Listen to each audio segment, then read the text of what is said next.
What up? This is Rama Screen, and in the anticipation of Phobias, which arrives in select theaters and on demand and on digital March 19th, I'm here talking with one of the stars of this new film, Alexis Knapp. How are you, Alexis? Hi, I'm very good. Thank you. Thanks for having me on. Awesome. Congratulations on the film. Oh my God, Alexis. Confession time. Stacy was my favorite Pitch Perfect character. I could, Really? yes.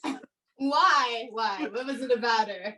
You were hilarious in that movie. Every time I Oh, rewatched the original, you just the one that cracked me up the most. oh, thank you. Oh, we would get on then. You Um, get me. That's awesome. Is the first one your favorite then? Definitely. I mean, let me start with that then. What do you miss the most about playing Stacy? What do you miss the most about that whole franchise? Um, I mean, the sisterhood that it was so much fun, the ensemble. God, just being able to like express ourselves through song and dance. I mean, you take that for granted when you do other jobs. Like, I miss the girls. I miss God, I miss the whole thing. I hope we get to do a fourth one. We have no idea, but everybody misses it. So and we're all kind of nostalgic about the entire thing, but we just don't know. But do you keep in touch with any of them? Yeah, with some of them I do. Yeah, definitely. People, go their separate ways and live their own lives, and some people click more than others, and there's all kinds of underlying energies between everything and everybody and all that stuff. But there's a few of them that I keep in touch with like regularly. Like one of them is a part of my own personal evolution. Seriously. We like are always sending each other different links of stuff that will like take you to that next level. Well, Phobias is on the way end of the opposite spectrum from Pitch Perfect. So Definitely. Starts with P at least. there's no acapella in this horror thriller. So how did you No. become part of this project? Well, I mean, it was almost 3 years ago Hmm. that this happened. So let me rack my brain. Just kidding. I remember. Basically, I had just, I wasn't even acting at the time. I was like going on different avenues of exploring life. And I had just finished this apprenticeship of body work called neuromuscle release therapy, which is really freaking intense. I don't know if I can say curse words on this, so I'm going to try to keep it clean, but No worries, no worries. I do tend to let them fly. But yeah, so I had just finished that, and I wasn't thinking about acting at all. I was thinking about the nervous system really deeply. And my friend Maurice called me up and was like, Alexis, I need you. It is not that big of a role, but like you would be doing me such a massive favor. He's Israeli. And so I was like, well, send me the script. Blah, blah. He was like, I need an answer right now. Like there was like no time. And I was like, whatever, I'll do it. It's for you. So no, I'm not one of the stars of the film, but I have a significant role that was important. But mostly I did it for my friend, and I didn't even know that Hana May was in it until I showed up. Like Yeah. he didn't even tell me. I'm like, what? Hana? So that was like, oh, that felt so good. Anytime I'm surprised by somebody I've worked with before, it's always like such a very nostalgic feeling because you go into a new territory with every film, and it's like a bunch of strangers everywhere. So if you see somebody that's familiar, it's like, oh god, yeah, like hang out with me a little bit while we feel out everybody and everything. Well, for my fans at home, could you explain a bit about your character Leah or Leah, right? And then she's part of Leah. Leah. There you go. And this is an anthology. So which segment are you part of in this one? I'm a part of the one with Macy Gray. I forget what that. Yeah. Adelophobia. Which phobia is that? Adelophobia. Fear You know of better yeah. than me. I forgot. Fear of your own self or something. Yeah, It's not something deep insecurity. exactly. Fear of not being able to accomplish things. Oh, that makes my stomach hurt. Yeah, so I was a part of that one. I was one of the victims. My character is an architect, and she's just, doing her thing, thinking that she's being, a good little architect in training to Macy Gray. And I won't say too much, I won't say too much, but like, yeah, it gets weird. It's really weird. But Well, I love my segment. I think my favorite is my segment and then the first segment yes. with the Electric Man.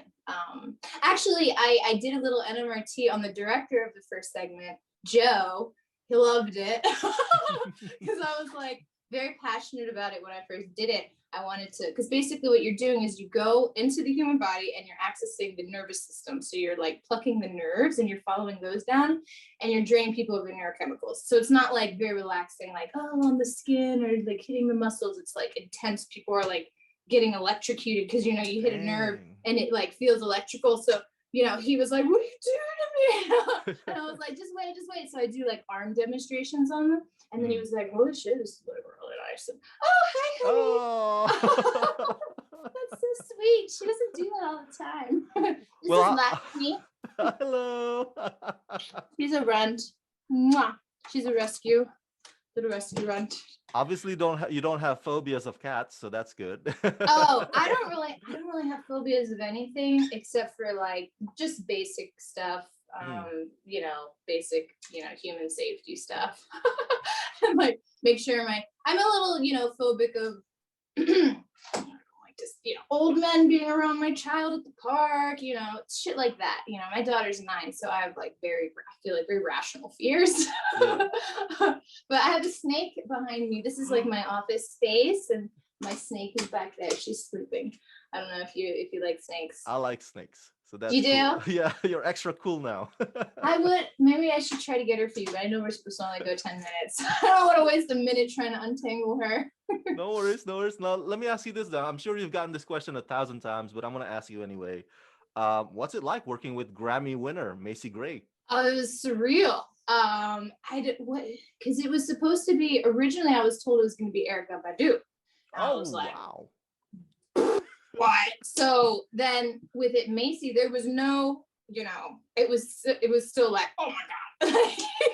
But I didn't know that until I got there, I think, once again. and I was just like, damn, because she's a real legend. And I love her music. I mean, she's not one of like my favorite artists or anything like that, but she's so unique. And like she kind of became one of my favorites by getting to know her because she's really funny. She has a really good sense of humor. And she likes like just farting around and like in musical rhythms. So she'll like be making jokes and being funny to song that she's making up spontaneously. She's just walking around, which is shit I do all the time. And I was like, oh my God, we could still fucking hang out. We could be quarantined together, be fine.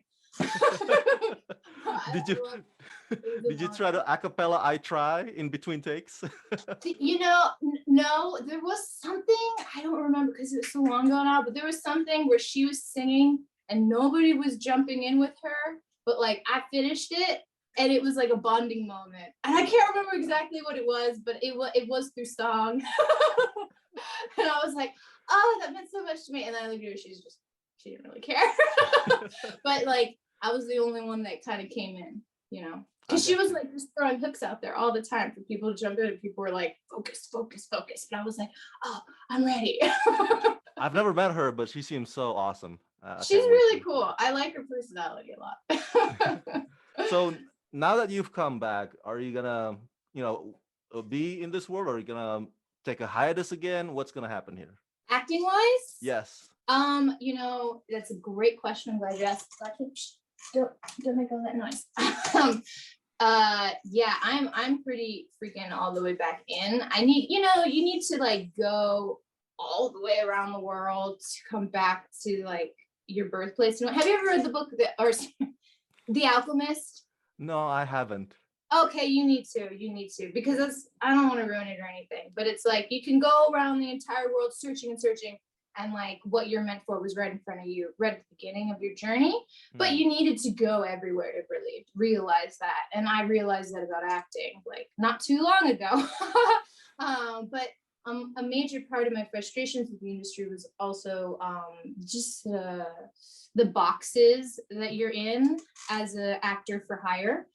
And me specifically, the way that I look, the way that I sound, my body type, my energy type, everything. I get very typecast in certain ways. It wasn't like, and my personality, I've always said that I'm like a 12-year-old Asian boy. I play video games and that's just like part of my identity. and it like ages up with the years. But yeah, there's so many aspects of me that I don't think there would be any other kind of job that I could be fulfilled in, because in acting, you're channeling a different aspect of yourself every single time. And it's like a really healing experience. And the last job I did was the first time, which was called Knocking. And it was the first time that I actually like got to experience how healing acting can be, instead of knowing that it can be and not be healed by it, but really embodying it and living through it. It was really magical. So yes, but the thing is that I'm now writing, and that's the real challenge, is to create my own stories, my own scripts. I have so many of them that I'm like an idea machine, and that makes it, I don't know, there's some saying where it's like, it's a curse to have too many options, like too many avenues, because you don't know which one to pick, and that's my constant battle. But this year I have a couple goals, and one is to have a screenplay finished and in development fully. Well, thank you for sharing that, Alexis. And next year is the 10th anniversary of Pitch Perfect, so I hope you guys are planning something awesome. I am so there. I am so there. All right. Hopefully we can redo Rebel's birthday. We're all supposed to go to where were we gonna go? The French Polynesian somewhere, Tahiti. And then it got canceled because of COVID. They just shut down the island. But yeah, wow, I can't believe 10 years. That was actually, I wasn't sure of that. I thought it was gonna be 9 years. For my fans at home, everybody go check out Phobias, arriving in theaters and on demand and on digital March 19th. Alexis, I'm a huge fan of yours. Thank you for your time and congratulations. Thank you. Bye, guys.